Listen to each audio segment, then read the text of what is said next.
Good morning, Africa. Good morning, African Messenger.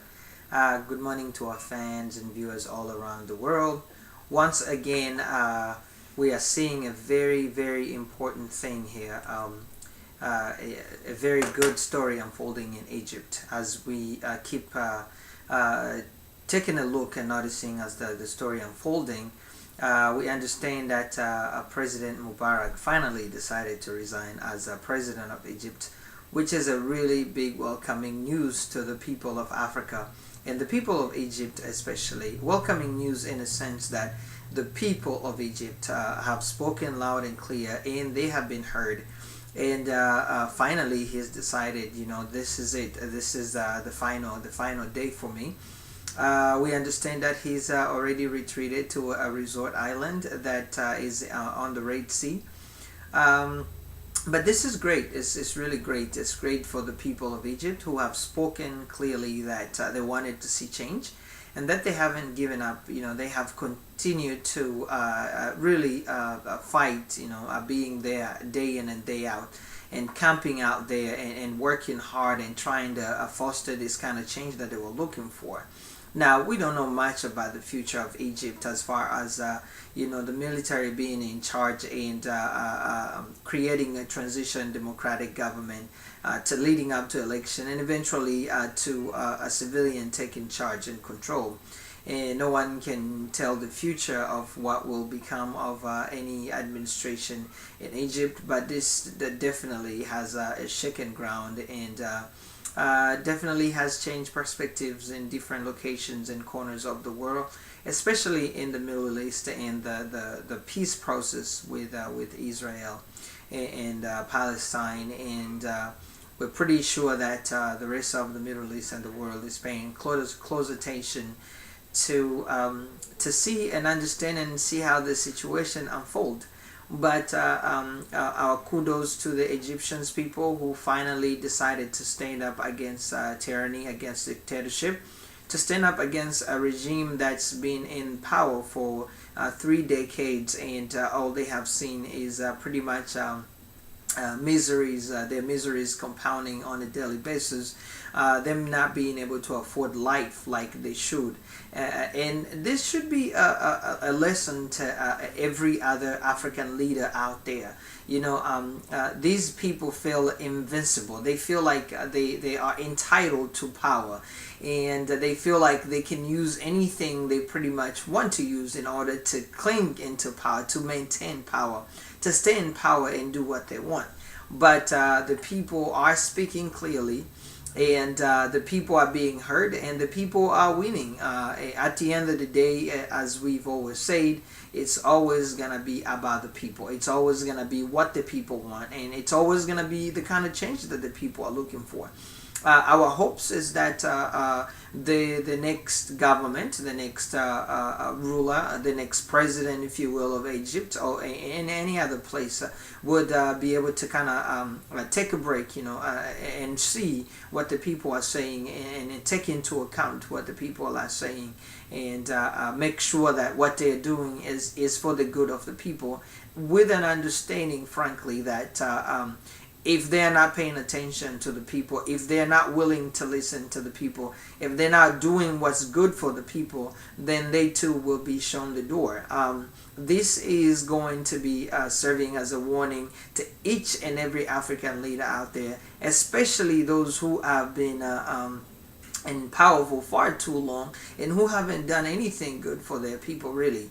Another thing that we understand is that President Mubarak is going to his resort, and some of his account in Switzerland may have been frozen, which is again great for the people of Egypt, because these people are in power for far too long.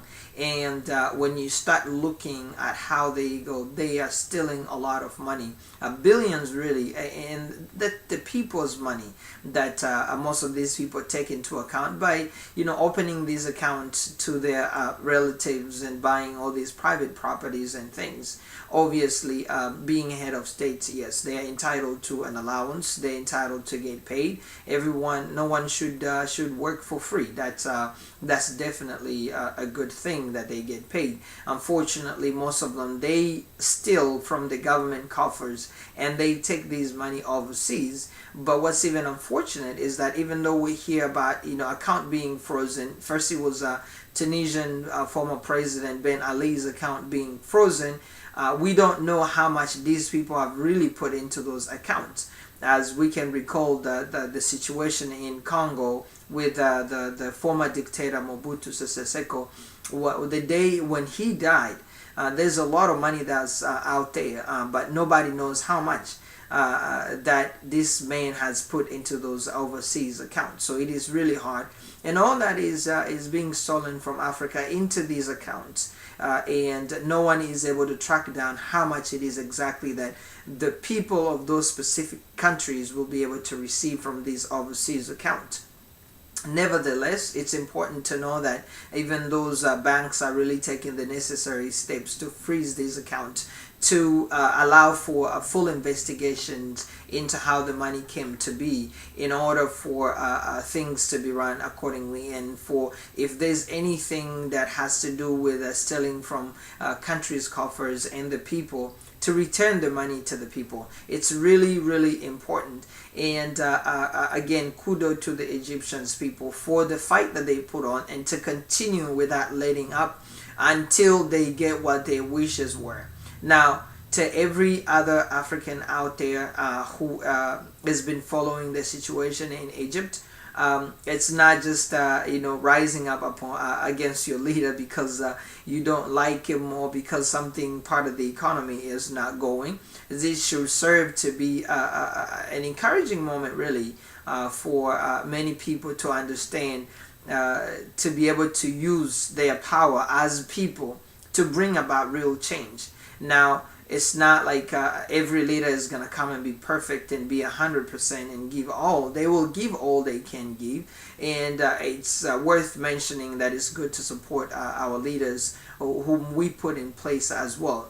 But for those leaders who seem not to pay attention to the people and the advancement and development of their country, then they're not worth being in power. And they are worth to be really rejected and to be thrown from power.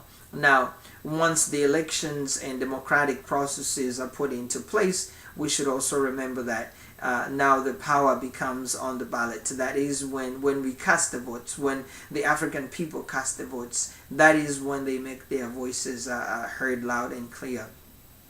Again, we thank the Egyptian people for all the fight they put together, and for really a good victory for them and for the African continent in some ways, which may not be the view shared by many other part of the world, that President Mubarak is not in power, and which may really affect the whole Middle East and part of Africa. But what's important here is the people. The people have spoken loud and clear.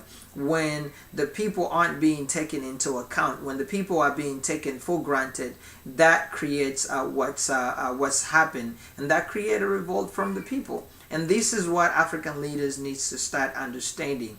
Again, thank you very much. And from the African Messenger Studios, we want to say thank you for listening and for staying with us, and we will see you next time.